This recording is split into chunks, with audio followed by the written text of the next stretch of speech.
नमस्कार दोस्तों। काफ़ी कमेंट्स ऐसे आते हैं, सर सिविल ठेकेदार कैसे बने, यानी सिविल कॉन्ट्रैक्टर कैसे बने, इसके बारे में बताइए। देखिए, पहले तो जान लेते हैं कि सिविल कॉन्ट्रैक्टर किसे कहते हैं। कॉन्ट्रैक्टर कई तरह के होते हैं, उनमें सिविल कॉन्ट्रैक्टर भी एक कॉन्ट्रैक्टर होता है। और सिविल कॉन्ट्रैक्टर उसको कहा जाता है जो बिल्डिंग वगैरह के काम करते हैं, जो निर्माण से संबंधित काम करते हैं, उनको सिविल कॉन्ट्रैक्टर कहा करते हैं। अब बात करते हैं कि सिविल कॉन्ट्रैक्टर कैसे बना जा सकता है। जी हाँ दोस्तों, यदि आपके पास सिविल इंजीनियर की डिग्री है, यानी आपने सिविल इंजीनियरिंग की है और उसकी डिग्री आपके पास है, तो आप सीधे किसी भी डिपार्टमेंट से, मेरा मतलब है जैसे PWD, PhD, IGNP या और कोई डिपार्टमेंट में जहां आप सिविल कॉन्ट्रैक्टर का लाइसेंस बनवाना चाहते हैं, तो वहां जाके आप बनवा सकते हैं और आपका B क्लास में डायरेक्ट लाइसेंस बन सकता है। यदि आप डिग्री किए हुए नहीं हैं तो भी घबराने की कोई ज़रूरत नहीं है। देखिए, एक ठेकेदार को साधारण पढ़ा लिखा तो होना ही चाहिए। और साधारण पढ़ा लिखा का मतलब मेरा है कि आजकल मान लीजिए बीकॉम पास हैं या BA पास हैं या 12वीं पास हैं आप, तो वो भी ठेकेदार बन सकते हैं। अब इनके लिए ज़रूरी क्या क्या है। ठेकेदार बनने के लिए आपको केवल ठेकेदार बन के ही नहीं दिखाना है। आपको ठेकेदार बनने के लिए आपको अच्छा नॉलेज होना चाहिए, और नॉलेज प्राप्त करने के लिए आपको किसी प्राइवेट कॉन्ट्रैक्टर के पास में या किसी रजिस्टर्ड कॉन्ट्रैक्टर के पास में काम करके आप अनुभव प्राप्त कर सकते हैं। बिना अनुभव के यदि आप ठेकेदारी करना शुरू कर देंगे तो समस्याएं आ जाती हैं, और समस्याएं इतनी आती हैं कि आप बिजनेस नहीं कर पाते हैं। इसलिए ये पहली कंडीशन रखी जाती है कि ठेकेदार बनने के लिए आपको वर्क नॉलेज होना चाहिए। जिस काम के आप ठेकेदार बनना चाहते हैं उस काम का आपको वर्क नॉलेज सर्टिफिकेट आपके पास होना चाहिए। ये एक पहली कंडीशन है। बाकी कंडीशंस और हैं, वो मैं आगे इसी वीडियो में बताने जा रहा हूँ, इसलिए वीडियो में शुरू से लेकर अंत तक जुड़े रहिए। अब वर्क नॉलेज आपको मिलेगा कहाँ से। वो आप एक ठेकेदार के पास में, जो A क्लास ठेकेदार हैं, B क्लास ठेकेदार हैं, C क्लास ठेकेदार हैं या D क्लास ठेकेदार हैं, उनसे आप वर्क नॉलेज प्राप्त कर सकते हैं। उसका तरीका क्या है, आप उनके यहाँ काम करेंगे तो धीरे धीरे आपको काम का अनुभव हो जाएगा, और वो आपको लिख के दे देंगे कि फला फला आदमी ने this is to certified that such and such, आदमी का नाम लिखा जाएगा उसमें, और इसने मेरे यहाँ इतने दिन इस पोस्ट पे काम किया है। जैसे आप लेबर हैं तो लेबर का नाम देंगे, वो बेलदार हैं तो बेलदार का नाम देंगे, कारपेंटर हैं तो कारपेंटर का नाम देंगे, और मिस्त्री हैं तो मिस्त्री का नाम देंगे। इसने मेरे यहाँ काम किया है और इनका कार्य अच्छा पाया गया, और मैं इनके उज्जवल भविष्य की कामना करता हूँ। यदि इस तरह के आप 2-4 सर्टिफिकेट प्राप्त कर लेते हैं तो आपका शुरुआती लाइसेंस बन सकता है। ये अधिकारी के विवेक के ऊपर डिपेंड करता है कि वो आपके इस अनुभव प्रमाण पत्र को मानता है या नहीं मानते हैं। ज़्यादातर अधिकारी शुरुआती लाइसेंस में इस तरह के आपके कोई परेशानियां पैदा नहीं करते हैं।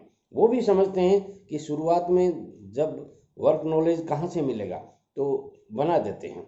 और उसके साथ अब आपको वर्क नॉलेज सर्टिफिकेट आपके पास हो गया। अब आपको चाहिए क्या, जिस डिपार्टमेंट में आपको सिविल कॉन्ट्रैक्टर बनना है या लाइसेंस बनवाना है, मान लीजिए PhD में, PWD में, IGNP में या किसी अदर डिपार्टमेंट में जहां आप बनाना चाहते हैं, वहां आपको पर्सनली जाना चाहिए। आजकल सिविल कॉन्ट्रैक्टर लाइसेंस ऑनलाइन और ऑफलाइन दोनों तरीके से बनते हैं, मगर मैं आपसे कहना चाहूँगा, व्यक्तिगत मेरी राय है कि ऑनलाइन आप तब बनवाएं जब सिर्फ आपको ऑनलाइन ही कोई काम करना हो। आपको तो ठेकेदारी करनी है, और ठेकेदारी करनी है तो उसी डिपार्टमेंट में आपको जाना पड़ेगा जिस डिपार्टमेंट में आप रजिस्ट्रेशन करवा रहे हैं। तो क्यों नहीं आप ऑफलाइन ही पहुंच जाएं। हाँ, यदि आपके पास कोई समय का अभाव है और है तो आप ऑनलाइन सर्च कर सकते हैं। सर्च करके आपको पता चल जाएगा कि क्या क्या डॉक्यूमेंट चाहिए, तो वो आप दे सकते हैं। मगर मैं कहूँगा आप ऑफलाइन ही वहाँ जाइए, और आप स्वयं वहाँ जाइए, ऑफिस में वहाँ जाइए। जिस डिपार्टमेंट, मान लीजिए आप PWD में काम करना चाहते हैं, रजिस्ट्रेशन करवाना चाहते हैं, तो PWD का एग्जीक्यूटिव इंजीनियर ऑफिस होता है जो ज़्यादातर हर डिस्ट्रिक्ट में तो होता ही होता है, कुछ तहसील हेडक्वार्टर्स में भी एग्जीक्यूटिव इंजीनियर का ऑफिस होता है, मगर डिस्ट्रिक्ट में निश्चित रूप से होता है, हर डिस्ट्रिक्ट में होता है, चाहे वो कोई भी स्टेट हो, जहाँ तक मेरे को अनुभव है। हाँ, कहीं कोई नहीं हो तो बात अलग है, तो आपको वहाँ जाना चाहिए। वहाँ आप जब एग्जीक्यूटिव ऑफिस में जाएंगे तो वहाँ अकाउंटेंट महोदय बैठते हैं, आप सीधे उनकी पूछ लीजिए किसी को, वहाँ लिखा भी होता है लेखा अधिकारी कार्यालय, वो लेखा अधिकारी का रूम होता है, आप उस रूम में जाइए, उनसे रिक्वेस्ट कीजिए कि सर एप्लीकेशन लिख के लेके जाइए कि मुझे रजिस्ट्रेशन करवाना है, और उसके साथ में आपको डॉक्यूमेंट्स ले जाने होते हैं। तो डॉक्यूमेंट्स में क्या क्या चाहिए, पैन कार्ड आपको होना चाहिए, ये आपको पता ही है आजकल। आपका सेल टैक्स नंबर जिसको आजकल जीएसटी बोलते हैं वो भी आपको होना चाहिए, और यदि जीएसटी नंबर आपके पास नहीं भी है तो आप टाइम पा सकते हैं उनसे कि 15 दिन बाद में मैं आपको जीएसटी नंबर दे दूंगा, तो वो आपकी प्रोसीडिंग में चालू हो जाएगा। अब उसके साथ में आपको वही नॉर्मल कागज़ मांगते हैं जो आपको एक बैंक अकाउंट खुलवाने में होते हैं। आपको करेंट अकाउंट का एक खाता खुलाना पड़ता है बैंक में, जो किसी नेशनलाइज्ड बैंक में आप खुला सकते हैं। करेंट अकाउंट क्यों होता है, बैंक में अकाउंट खुलाते हैं तो दो तरह के अकाउंट होते हैं, एक सेविंग अकाउंट होता है जो आप अपने घरेलू खर्चे बचत और है उनको जमा कराने के लिए खुलाते हैं, और एक करेंट अकाउंट होता है जो बिजनेस के लिए खुलता है। करेंट अकाउंट में आपको ध्यान ये रखना है कि लगभग 10 से 12 हज़ार रुपये, 15 हज़ार रुपये मिनिमम बैलेंस रखा जाता है, वो एक कंडीशन है, तो वो आपको खुलाना पड़ेगा। उसमें 10-12 हज़ार रुपये आपके खाते में 24 आवर्स रहेंगे, और जब आप खाता बंद करेंगे तो वो आपको पैसे मिल जाएंगे। तो ये एक अकाउंट खुलाना पड़ता है आपको। अकाउंट खुलाने के लिए आपको क्या करना पड़ता है, बैंक में जाना होता है, बैंक जा कर के आपको 2 आईडी आपको देनी पड़ती हैं, उन 2 आईडीज और आपकी फ़ोटो वगैरह दे के आप अकाउंट खुला लेंगे, साधारण सी प्रक्रिया है। अब अकाउंट की कॉपी आपको देनी पड़ेगी, वहाँ अकाउंट नंबर देने पड़ेंगे। इसके साथ साथ आपको और कई कागज़ देने पड़ते हैं, एफिडेविट देने पड़ते हैं, वो एफिडेविट की एक प्रेस्क्राइब्ड लैंग्वेज है, वो आपको देनी पड़ेगी। पार्टनर यदि आपने किसी को बना रखा है, या विदाउट पार्टनर आप प्रोप्राइटरशिप में बिजनेस करना चाहते हैं, ठेकेदारी business, civil engineer, civil contractor business, तो आपको प्रोप्राइटरशिप की डीड देनी पड़ती है। और यदि आप पार्टनरशिप में करना चाहते हैं, मान लीजिए आप 2-3 भाई हैं, सामूहिक रहते हैं, तो आपको उनको साथ लेके काम करना चाहते हैं, तो पार्टनरशिप डीड आपको एक किसी वकील से बनवा के दे दीजिए। अब बात आती है और क्या क्या चाहिए, तो मिनिमम जो फीस होती है, मैं मतलब डिपार्टमेंट की, वो फीस आपसे चार्ज की जाएगी, उसकी आपको रसीद दी जाएगी बाकायदा। अब बात आती है कि सिक्योरिटी डिपॉजिट। देखिए, किसी भी काम में जब आप डिपार्टमेंट, गवर्नमेंट सर्विस, गवर्नमेंट काम में कोई भी आप काम करना चाहेंगे तो सिक्योरिटी डिपॉजिट आपको देनी पड़ती है। सिक्योरिटी डिपॉजिट शुरुआती रजिस्ट्रेशन के लिए, सिविल कॉन्ट्रैक्टर रजिस्ट्रेशन के लिए, जिसको डी क्लास रजिस्ट्रेशन बोला जाता है, वो शुरुआती आपका डी क्लास में रजिस्ट्रेशन आपको करवाना चाहिए। होगा नहीं होगा उस चक्कर में आप मत पड़िए, डी क्लास में ही आपको शुरुआती करवाना चाहिए, क्योंकि बाद में आपका वही प्रमोट हो जाएगा। तो डी क्लास में आप शुरुआती रजिस्ट्रेशन कराते हैं तो फिलहाल के नियमों के अनुसार 50,000 रुपये की सिक्योरिटी डिपॉजिट आपको देनी पड़ती है। वो आपको एफडी के तौर पर देनी पड़ती है। एफडी आपके नाम से हो सकती है, उसको प्लेज करवानी पड़ेगी। यदि आपके नाम है तो एक्शन पीडब्ल्यूडी या पीएचडी जो भी है उनके नाम प्लेज करवानी पड़ती हैं, और यदि आपकी नई बनवानी है तो आप उनके नाम से डायरेक्ट बनवा सकते हैं। अब एफडी का पैसा किसको मिलेगा, एफडी का इंटरेस्ट आपको मिलना है, आपके अकाउंट में जाएगा, या आपको जब भी आप एफडी तुड़ाएंगे आपकी, तो आपकी उसमें रहेगी। वो एक सिक्योरिटी डिपॉजिट है, बशर्ते कि आप कहीं काम में कोई गलती नहीं कर देंगे। यदि गलती कर देंगे तो फिर आपकी, या काम में कहीं डिफॉल्ट आ गया, आपके कहीं कोई दिक्कत आ गई, काम गलत कर रहे हैं, डिपार्टमेंट को आपसे कुछ पाना है, तो फिर वो एफडी आपकी वहाँ काम में आती है। इसीलिए सिक्योरिटी, आप समझते हैं सिक्योरिटी का मतलब क्या होता है, तो उस हिसाब से, और वो एफडी आपकी आपके नाम रहेगी। जब भी आप डिपार्टमेंट में प्लेस उनके रहेगी, नाम आपकी रहेगी, और जब डिपार्टमेंट में आप काम नहीं करना चाहेंगे तो वो आपको वापस मिल जाएगी। तो ये भी आपकी अमाउंट वापस मिलनी है आपको, इसलिए इसको भी आप खर्चा नहीं कर सकते, ये एज ए सिक्योरिटी है। तो अब खर्चा क्या लगता है, डॉक्यूमेंट्स बनाने में 2-4 हज़ार रुपये आपके इधर उधर घूमने फिरने में और में लगते हैं, वो लगने हैं। और फीस नॉमिनल होती है जो 2-4 हज़ार रुपये है। आप ये चेंज होती रहती है, इसलिए मैं मेरे मुंह से कुछ बताना नहीं चाहता आपको कि भाई इतनी फीस लगती है, क्योंकि फिर कई बच्चे इस तरह का सवाल करते हैं, सर आपने बताया था इतनी फीस लगती है और वहाँ इतनी लगती है, इसलिए मैं बताना नहीं चाहता, वो आप वहाँ पता कर लीजिए।